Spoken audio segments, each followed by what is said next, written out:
La conferencia que ahora trataremos, ¿no?, será de una manera muy general una revisión en torno a qué ocurre con el arte virreinal. Y he decidido también llamarlo, ¿no?, los artífices novohispanos por distintas razones. La más importante de ellas es que nuestra idea de artista, tal cual hoy nosotros la comprendemos, es un producto derivado del siglo XIX que no comparten los artífices novohispanos. La idea del arte que nosotros hoy en día concebimos, ¿no?, y que sirve de paradigma pues, para tener museos de arte. ¿Alguien se ha preguntado por qué en el Museo Nacional de Arte no hay una sola pieza prehispánica? Justo, ¿no?, porque nuestra idea de arte pues, deriva de una larga tradición occidental que además concibe, ¿no?, un sistema de elementos que configuran, ¿no?, al arte como pues, una construcción mental, cultural, ideológica, ¿no? El arte pues no lo podemos ver, ¿no? Y las obras que ante nosotros tenemos pues son vestigios del pasado, que nosotros nos encargaremos de hallar en ellos distintos valores, ¿no?, que también nosotros construimos esos objetos. Y las cosas que nos han legado, ¿no?, las civilizaciones pasadas, los pueblos pasados, el pasado virreinal, pues no dejan de ser eso, simplemente cosas, ¿no?, en las cuales nosotros leemos discursos y que también son esos objetos los cuales a nosotros nos constituyen. Y en ese sentido, los artífices novohispanos, hasta entrado el siglo XVIII, tienen una ligera noción cercana a lo que nosotros entendemos por arte. Y eso porque ni siquiera en Europa existe, ¿no? La categoría del arte, la idea de que existe arte, que los pueblos producen arte, es una categoría europea, ¿no? Y muchas veces nosotros tenemos palabras, términos que utilizamos provenientes de la tradición europea, porque nosotros hemos mamado mucho de la tradición europea y porque ahora veremos, ¿no?, cómo en el periodo virreinal, pues bueno, sí hay un influjo muy importante que además determinará nuestras maneras de pensar, de actuar y de vivir, ¿no? Simplemente nuestra idea de bien, nuestra idea de mal, nuestra idea del cielo, del infierno, en fin, una infinidad de categorías que tenemos ya muy metidos en la mentalidad, ¿no?, en el inconsciente colectivo, que provienen de esta larga tradición. Y con esto viene también, ¿no?, la idea del arte. Y hablaré de procesos creativos también, porque permeados nosotros, ¿no?, por la estética romántica del siglo XIX, muchas veces queremos encontrar en las obras plásticas del pasado pues categorías que para nosotros son significativas en tanto que arte. Hoy para nosotros, ¿cómo es importante el arte que se produce hoy en día? Por su originalidad, por las funciones de autor que ellos tienen, por el sitio donde son expuestos, incluso por cómo son vendidas, ¿no? Y muchas de esas categorías en la época virreinal no son vigentes, ¿no? Ya veremos que los procesos de originalidad para ellos no existen. En primer lugar, quisiera mencionar que hubo para la configuración del lenguaje plástico novohispano, pues distintas vertientes que irán nutriendo el imaginario plástico, ¿no?, en Nueva España. Un elemento muy importante es el comercio de obras. Nueva España es un sitio dentro del Imperio Español. Y a Nueva España llegarán repercusiones plásticas de Flandes, de Alemania y de Italia. Estas pinturas que ahora les presento están en dos repositorios mexicanos. La de la izquierda es un San Miguel que se encuentra en la hoy Catedral de Cuautitlán, en el Estado de México, y la que se encuentra a la derecha proviene del tesoro de la Catedral de México y hoy está en el Museo Nacional del Virreinato en Tepoztlán. Las dos pinturas fueron realizadas por Martín de Bos. Martín de Bos fue un pintor flamenco, ¿no?, quien fue decano del gremio de pintores en Flandes, ¿no? Y sin embargo, nosotros en Nueva España, bueno, en México hoy en día, tenemos pintura de artífices flamencos, porque no toda la obra se produjo de primera instancia en el virreinato. Hubo también una importación muy considerable y que no debe de perderse de vista de Europa hacia América. Y aquí yo les presento dos óleos sobre tela que ya al momento que llegan a Nueva España son extendidos y fijados sobre bastidores de madera, pero que llegan, ¿no?, estas obras además monumentales porque miden pues 3 metros de alto, ¿no?, y ya fijados sobre madera pesan estas cosas unas 4 toneladas, ¿no? Llegan estas obras hechas rollo en los barcos y digamos, esos son ya importaciones muy grandes en cuanto a tamaño, a peso, pero también hay una circulación de obras de menor dimensión que también tendrán una influencia muy importante. En los barcos que vienen de Europa vienen láminas de cobre pintadas al óleo de Flandes y vienen grabados que eran impresos en libros o muchas veces como estampitas, ¿no?, así como hoy en día y seguramente muchos de ustedes pues traen en la cartera al santo de su devoción, ¿no?, que hayan comprado por 3 o 5 pesos, ¿no?, es decir, imágenes muy baratas que además son portables. Lo mismo ocurre en Europa y lo mismo ocurre en Nueva España. Hay un comercio de estampas que servirá además como referente para la plástica, ¿no? Porque si hay una persona que es devota a una imagen de la Inmaculada Concepción que quién sabe dónde había comprado en algún mercado, que había llegado impresa como una estampita devocional y le tiene un gran fervor religioso a esa imagen, pues irá con algún pintor y le dirá, yo quiero una imagen como esta. Y esos grabados, esas estampas que circulan, servirán como referentes, ¿no? También estas obras que se importan desde Europa servirán como referentes, ¿no? Y ahorita ya más o menos ustedes podrán ir pensando que la plástica virreinal es un tejido, ¿no?, muy complejo de conexiones que se den entre lo que se produce en la península ibérica, lo que se produce en otras latitudes europeas y lo que se ha leído en estas obras que vienen circulando de Europa hacia el Nuevo Mundo. Esta obra que ahora les muestro fue La Virgen del Perdón, que mucho tiempo, hasta los años 60, estuvo en la Catedral de México. Una de las dos únicas obras que firmadas se conservan de Simón Perensk, así como llegaron obras de Martín de Bos. Pues bueno, la historia del comercio de obras no quedó allí, porque también venían pintores de Flandes, venían pintores de España, ¿no?, y de distintas regiones de Europa.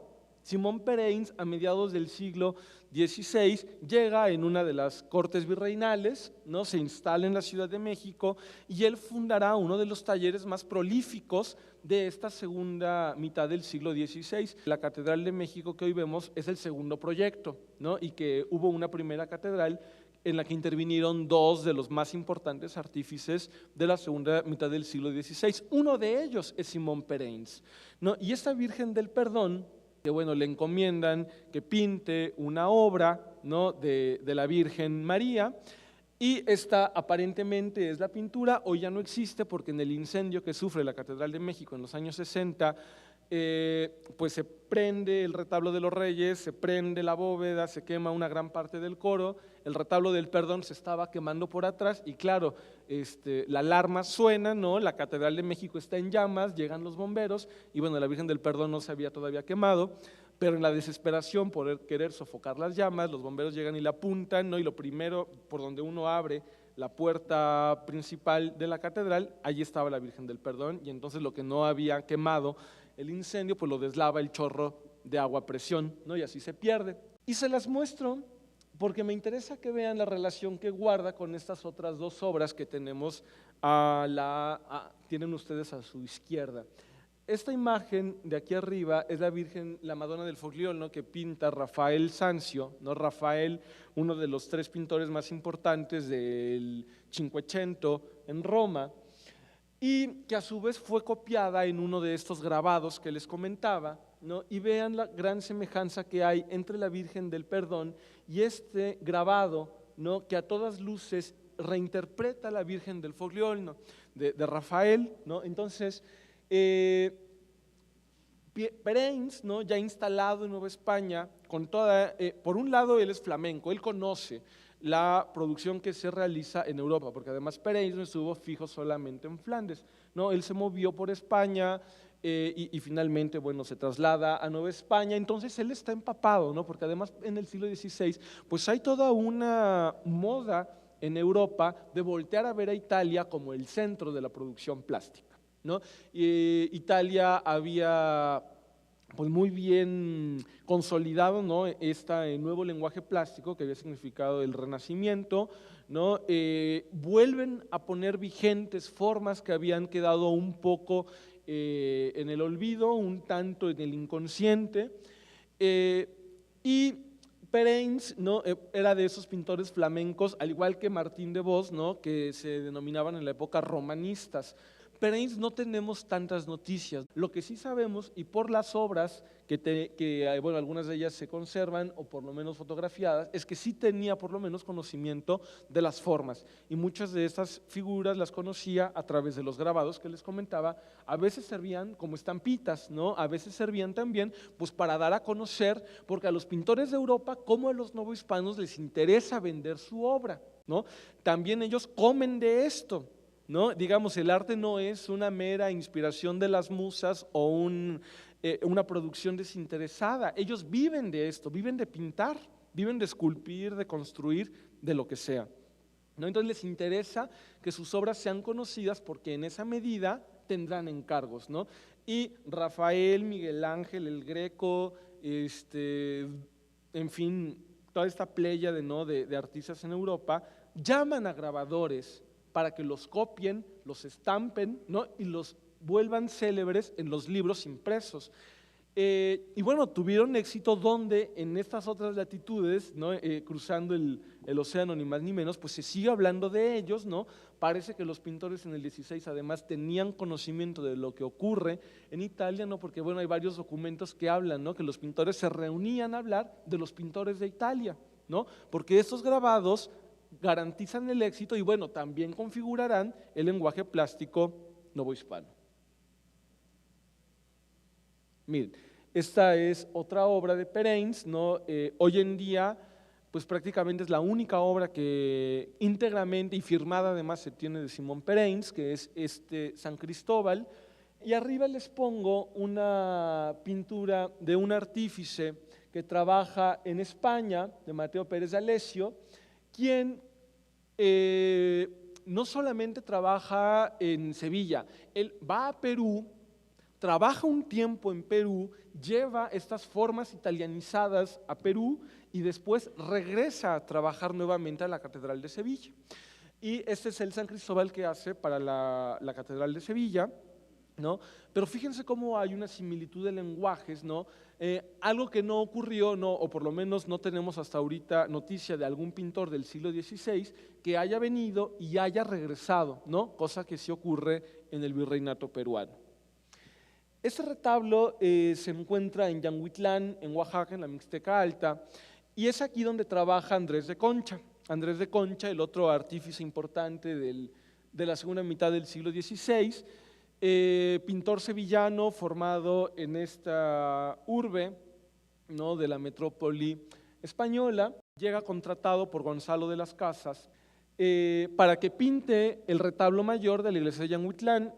Aparentemente Andrés de Concha también diseña el retablo. Lamentablemente el retablo que diseña Concha se pierde. Este es un retablo ya del siglo XVIII, ¿no?, que cuando pasa de moda el lenguaje renacentista, manierista, ¿no?, pues ven que las pinturas de Concha son muy buenas, deciden conservarlas, pero el retablo lo destruyen, ¿no? Y en 1718 deciden reedificar un nuevo retablo, ¿no?, construyen y las pinturas de Andrés de Concha, bueno, se salvan, ¿no?, y son reintegradas a esta obra. Sin embargo, es muy significativa aquella pieza que ustedes pueden ver del Juicio Final, que se encuentra en una de las calles del retablo, porque si pueden observar el ángulo inferior izquierdo, donde están el acceso al infierno, hay un monstruo musculoso, un demonio, ¿no?, que está dándole de golpes a los condenados para que desciendan de su lancha, ¿no?, de su barquito, y es Caronte. Caronte es un ser mitológico que describe Virgilio en la Eneida, pero que a su vez Dante en la Divina Comedia menciona como el que lleva las almas hacia el infierno. Y muy interesante es que ese detalle de Caronte, ¿no?, que tiene una influencia literaria de Dante, es copia del detalle que tienen en la parte inferior, y ese detalle proviene del Juicio Final que pinta Miguel Ángel en la Capilla Sixtina, en Roma, ¿no? Entonces vean la circulación de imágenes, ¿no?, que estos pintores, por muy lejanos que se encuentren de Europa, ¿no?, y si aparentemente era lejana la distancia de España, más de Italia, pero están conocedores de lo que está ocurriendo y ellos quieren hacer, ¿no?, de estas obras novohispanas pues algo novedoso, algo a la vanguardia, ¿no?, de lo que se está produciendo, ¿no?, algo con ese lenguaje que oscila, ¿no?, entre un cristianismo paganizado, ¿no?, también con formas grecorromanas. Este es otro retablo que pinta Andrés de Concha, también ese ya es un retablo del siglo XVIII. Él trabaja mucho en la zona de la Mixteca oaxaqueña, ¿no?, y en Coixtlahuaca también hace un retablo del cual nuevamente solo se conservan las pinturas, ¿no?, puestas ya sobre un mueble del siglo XVIII. Y hace unos años recientes empecé a estudiar también la escultura que hay en estos retablos, y resulta que las piezas también son del siglo XVI, y cuando se ha analizado el lenguaje plástico, resultan muy cercanas a estas formas, ¿no?, que en todo su amaneramiento, ¿no?, y en el lenguaje de la plástica llamamos amaneramiento a todas aquellas posiciones que no sean naturales al cuerpo humano, ¿no? Digamos que uno no va por la vida juntando los dos dedos de la mano, como la Virgen elegantemente junta en esta natividad, en esta adoración de los pastores, o las manos, ¿no?, de San José que se doblan, ¿no?, los mismos pastores, ¿no?, la manera como hacen las oraciones. Pero digamos que era la tradición en la época generar estas, ¿qué será?, posturas elegantes, ¿no?, que a pesar de lo antinatural, ¿no?, denotaran un gusto cercano a la nobleza, ¿no?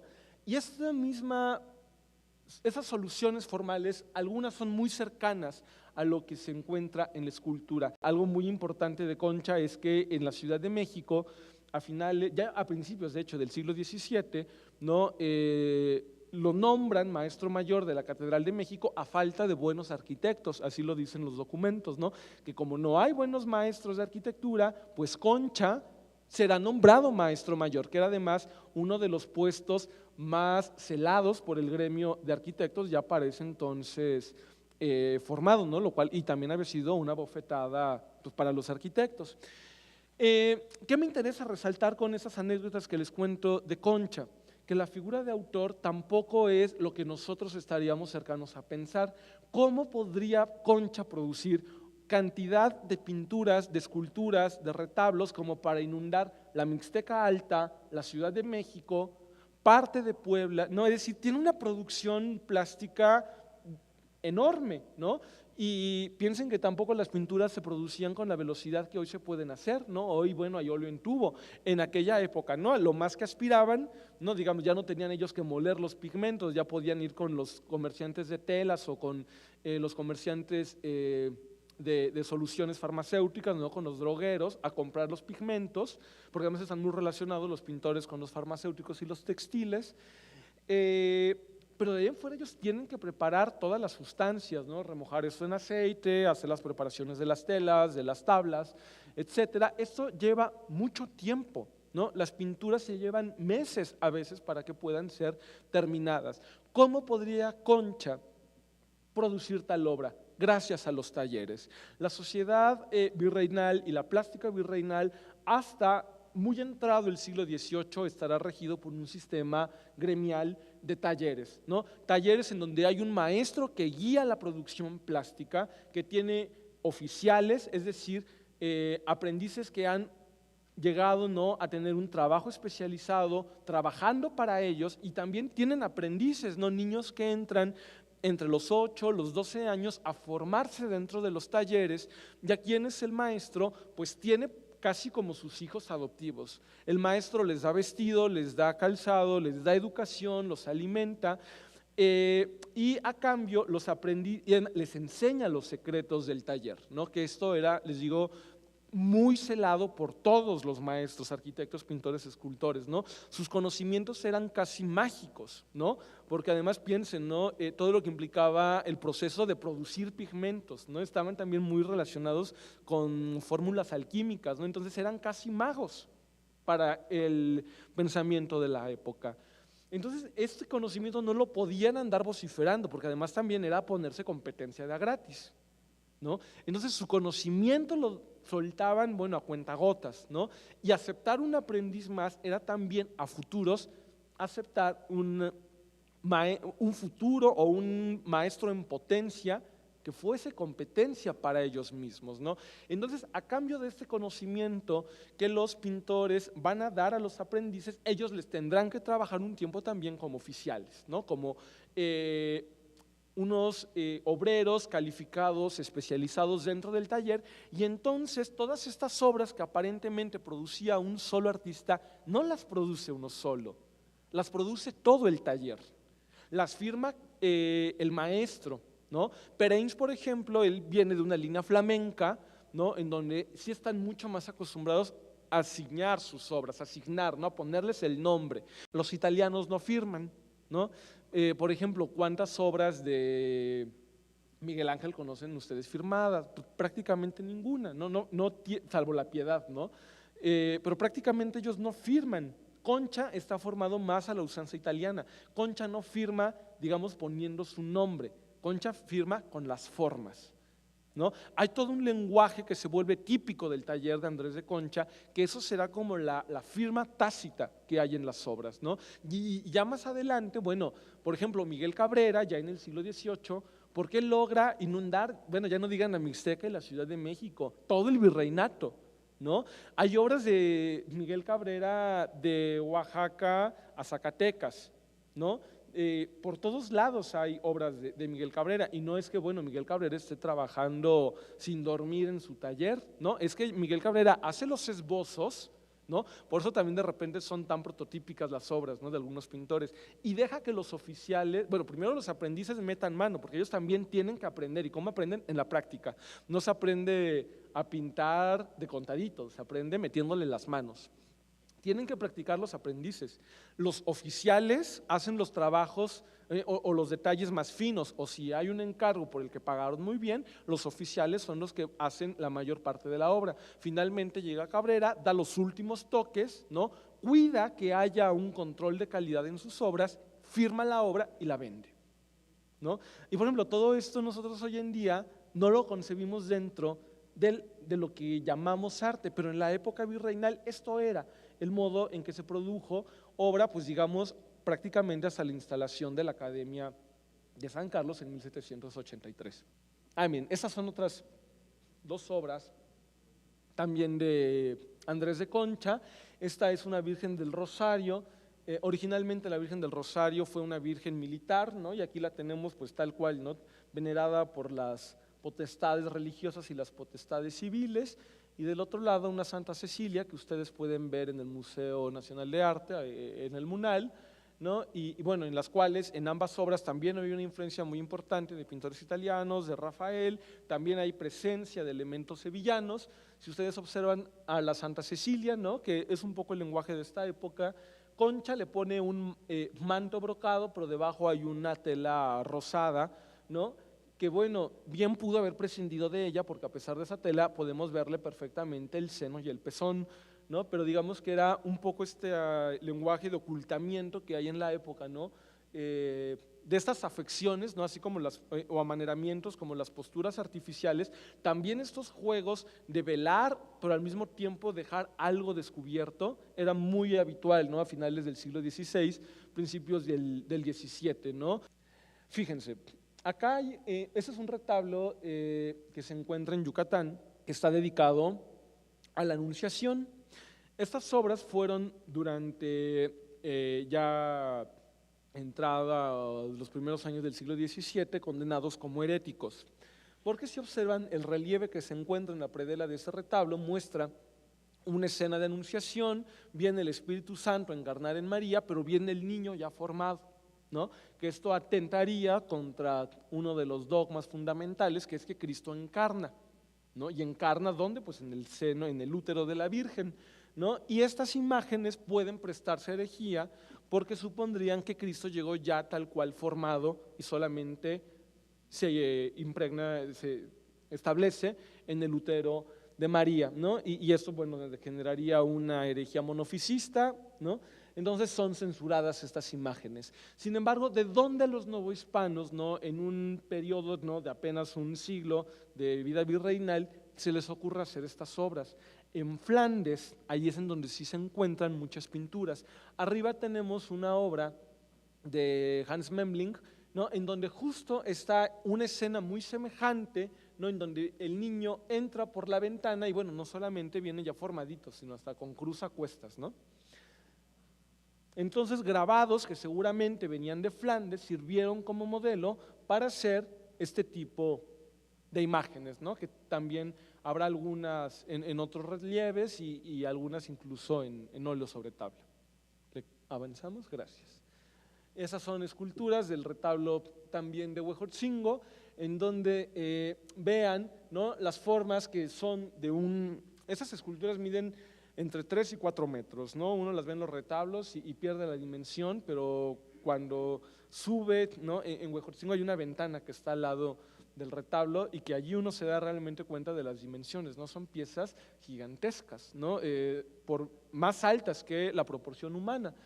Y son las esculturas más grandes que se producen en el periodo virreinal, porque también era lo que se estilaba en ese entonces en Europa, ¿no? Piezas de formato grande, algunas que ya además tienden a lo monumental, no digo 3 metros 4, ya rebasan la proporción humana, y además con este gusto, ¿no? Que hay por un lado la estabilidad de ejes verticales, telas que caen o bien figuras humanas desnudas y con cierta musculatura muy semejante a lo que el Renacimiento italiano produjo un siglo antes. Este relieve ya es de principios del siglo XVII, ¿no? Y se encuentra además en el colegio de Tlatelolco, en la iglesia del colegio de Tlatelolco. Y aquí está la reapropiación, ¿no? De este tema que sirvió como emblema de la Reconquista española, pero ahora en la conquista de la Ciudad de México, en donde el Santiago Matamoros, en este caso, se convierte en un Santiago Mataindios, ¿no? Porque en la parte inferior se encuentran las imágenes de los vencidos, ¿no? Pero piensen también que muchas de esas leyendas medievales siguen cundiendo, porque aún existe, ¿no? la idea de hacer la cruzada, ¿no? La Guerra Santa. ¿Qué fueron las cruzadas en Europa? Guerras santas que iban a reconquistar los santos lugares de las manos de los infieles, ¿no? Y en este caso Piensen que el discurso religioso no era una invención maquiavélica de los españoles solamente para extender sus dominios, ¿no? Estaban realmente convencidos que urgía hacer la salvación de estos territorios a cualquier costa. Pues sí es una imagen muy violenta, pero que también, ¿no?, nos trae a la mente que existen todavía muchas leyendas medievales que perviven en el imaginario novohispano. Esas obras son realizadas por Baltasar de Chaveorio, un pintor de origen vasco que trabaja en el retablo de Tlatelolco, ¿no?, y que también, él es un maestro que no se tiene ciencia cierta sabido si viene ya de España formado o si se forma en Nueva España, pero aquí tiene prácticamente toda su obra, ¿no?, que se conserva hasta nuestros días. Miren, esas son otras obras suyas, ¿no?, que se conservan en el Museo Nacional de Arte, el martirio de San Ponciano y el martirio de San Aproniano, ¿no?, y que además, hasta por los formatos, ¿no?, son obras, algunas de esas monumentales, que miden obras de lienzos de 4 metros, muy cercanas a los formatos, ¿no?, que en Venecia se trabajan, ¿no? La pintura veneciana tuvo como gran aportación el óleo sobre tela, ¿no? El óleo ya se conocía de antes, pero digamos que estos grandes formatos sobre tela, ¿no?, y que también nosotros vamos a tener en la plástica virreinal, pues se habrán logrado gracias a que hay esta influencia también de la pintura del norte de Italia, en este caso de Venecia. Y ese es el retablo de Xochimilco, ¿no?, que en Xochimilco además se conservan algunas de las esculturas de esta etapa del siglo XVII, ¿no?, de esta pervivencia de lenguajes clasicistas italianos. Pues bueno, en verdad de primer orden, ¿no? No es un sitio, casi siempre cuando alguien habla de Xochimilco, pues va a pasearse en trajinera, pero pocas veces van a asomarse al convento de San Bernardo.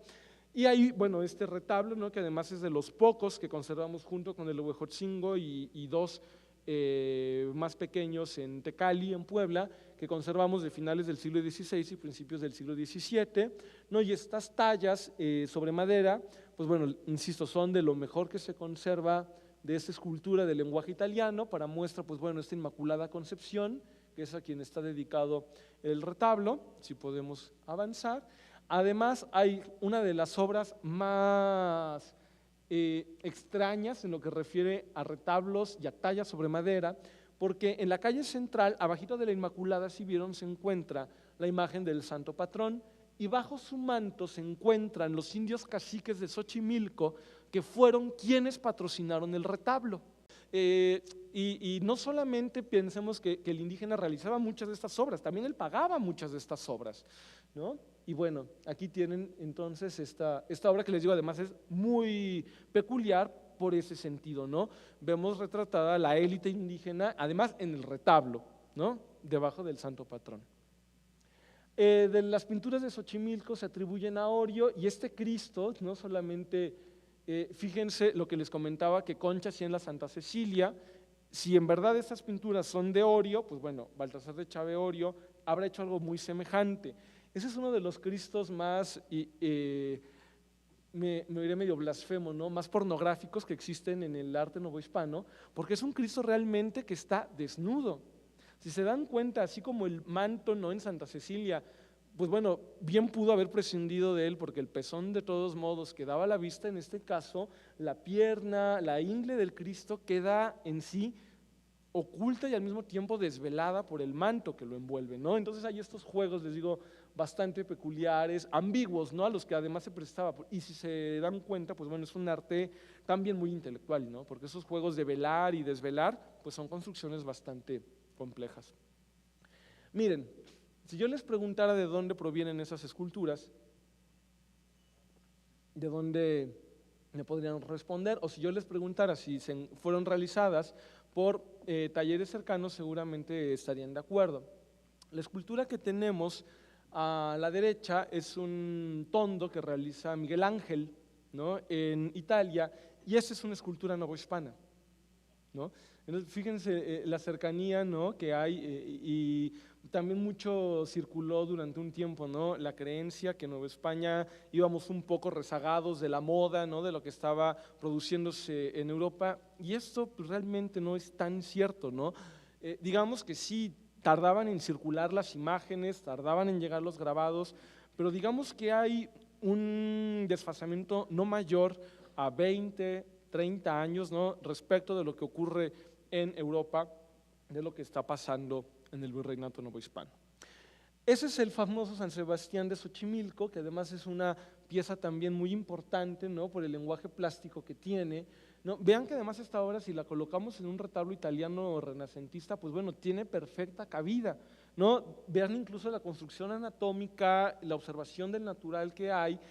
Y esa otra escultura que les pongo es de Perú, ¿no?, que realizan dos jesuitas que van a trabajar a Perú, que también llevan, ¿no?, todo este lenguaje italianizado al virreinato sudamericano, y fíjense cómo hay algunas soluciones muy cercanas, las posturas amaneradas o afectadas, es igual nombrarlas, los rostros de serenidad, ¿no? Digo, a San Sebastián no acaban de flechar, es para que esté dando alaridos del dolor, ¿no? Y como las leyes del arte renacentista, ¿no?, el decorum, que se llamaba, indicaban, ¿no?, pues bueno, conservar cierta serenidad para que no se preste a creer, a desprestigiar la imagen, pues los rostros, ¿no?, quedan siempre impávidos, serenos, ¿no?, muy ecuánimes, estoicos, ¿no?, ante el martirio. Y estas son otras dos obras de los mismos jesuitas que trabajan en Perú, que a diferencia del San Sebastián de Xochimilco, estas obras son realizadas con tela encolada, ¿no?, y entonces adherida a madera, y con esta tela, ¿no?, se va moldeando la figura. El San Sebastián sí es tallado sobre madera. Y esta pintura, ¿no?, también de Bernardo Vitti, que se encuentra en Lima, en Perú, vean cómo parte también de estas mismas fórmulas italianizadas, ¿no?, y cómo, les digo, muchas veces pensamos los fenómenos artísticos por separado, ¿no?, como si Italia estuviera en un lado, Flandes en otro, y bueno, Nueva España, además del otro lado muy remoto del Atlántico, y no, hay un intercambio, ¿no?, entre formas, en lenguajes, ¿no?, y también en soluciones. En este caso, Nuestra Señora de la O, ¿no?, que tiene también, bueno, formas que bien podríamos atribuirle a Concha, ¿no?, que hace rato veíamos, es uno de esos pintores también muy italianizados. Y esta pintura, retablo, se encuentra también en Xochimilco. Es un retablo dedicado a la crucifixión de San Pedro. Si yo a ustedes les preguntara, ¿no?, ese detalle a qué corresponde, estoy 90% seguro que me dicen que a esta pintura. Pues resulta que esa es la pintura que pinta Caravaggio en Italia, que se encuentra en Roma, y que al poco tiempo, ¿no?, y poco tiempo son 30 años, en Xochimilco se está pintando una obra muy semejante, ¿no? Es más, tan semejante que hasta los colores son cercanos. Esta pintura además abre enigmas, porque los grabados normalmente son blanco y negro, no son tallas sobre madera o sobre metal que son impresas con tinta. Lo interesante de esta correspondencia entre el Caravaggio y la pintura que tenemos en Xochimilco es que también los colores coinciden.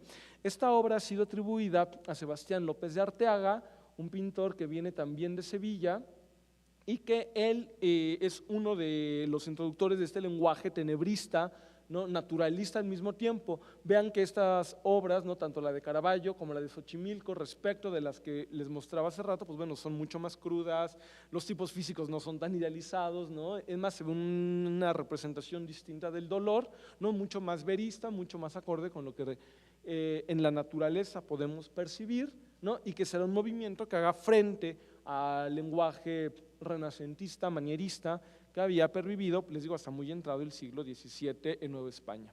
Y en efecto hay algunas piezas, pero ya del siglo XVIII, las que esta Santa Mártir que tenemos a la izquierda se encuentra en Zacatecas, la que está a la derecha es de Zurbarán, ¿no?, en donde hay, bueno, sí algunas correspondencias, pero bueno, ya son un siglo más tarde a lo que pasa con Zurbarán. Avanzamos, ¿no?, y tenemos esta serie, ¿no?, de mártires, que un tiempo se dijo, bueno, es que el taller de Zurbarán mandaba obras a Nueva España, y aparentemente esto no fue así. Zurbarán mandó obras a Sudamérica, manda a Perú, sobre todo series de patriarcas, series de mártires, pero en Nueva España hasta ahorita solo tenemos localizadas 2 pinturas de Zurbarán. Una que colgó en San Agustín de la Ciudad de México y una que llega, pero hasta la fundación de la Academia de San Carlos, es decir, finales del siglo XVIII, principios del XIX. Por lo tanto, el naturalismo y el tenebrismo no pudo haber llegado por vía de Zurbarán, sino por vía, como veíamos hace rato en Xochimilco, de grabados que importan a Caravaggio, no directamente, y los pintores novohispanos, como Zurbarán en España, están leyendo al mismo tiempo a Caravaggio, ¿no? Y también se ha pensado, ¿no?, que el arte novohispano fue deudor del arte español, ¿no? Y mucho se ha desprestigiado al arte novohispano, teniéndole como una copia, pues si no barata, si digamos de segundo orden, ¿no?, del arte español. Fíjense, este Sebastián López de Arteaga, ¿no?, estas pinturas se encuentran también en el Museo Nacional de Arte, ¿no? Fíjense, ¿no?, lo que comentábamos hace rato, ¿no?, este claroscurismo, ¿no?, que de repente nos habla mucho de lenguajes italianos, es que España y Nueva España a la par están recibiendo simultáneamente las mismas influencias y de los mismos grabados de Caravaggio van a ser soluciones distintas. Zurbarán en España, en Nueva España López de Arteaga, José Juárez y otra pléyade de artistas que también tendrán influencia tenebrista de Caravaggio. El arte novohispano no, ni es plenamente deudor, como tampoco podemos decir en términos modernos, ¿no?, que es totalmente original, porque si hay una lectura de muchas fuentes, ¿no?, fuentes que provienen de distintas regiones europeas y bueno, algunas que también se irán produciendo en Nueva España, para el siglo XVIII también ya hay una fuerte tradición de grabados que se hacen en Nueva España. De hecho, eso no se los comenté, la Virgen del Rosario de Concha parte de un grabado novohispano, ya hecho en Nueva España desde el siglo XVI.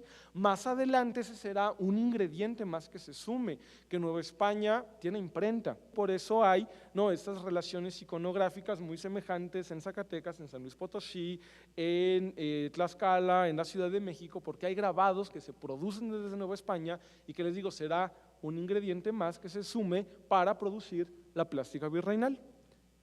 Miren, esa es una relación muy directa que hay entre una obra de José Juárez y una de Rubens, ¿no? Está copiando el grabado de Rubens. Las catedrales o los conventos dirán, bueno, yo quiero tener una los obispos, ¿no?, el cabildo, yo quiero tener una catedral tan a la vanguardia como la del vecino, ¿no? Si esto lo viéramos hoy en día, pues diríamos que chiste, ¿no?, se lo está plagiando, ¿no?, o se lo está copiando, pero en el periodo virreinal piensen que son otras las necesidades que satisfacen estas obras. Las obras no son colgadas como como obras de arte, ¿no?, que eso es algo distinto a cómo nosotros hoy nos relacionamos con estas pinturas. Y pues bueno, yo quisiera contarles muchas otras cosas, pero pues creo que ya se me pasé del tiempo. Yo te entrego tu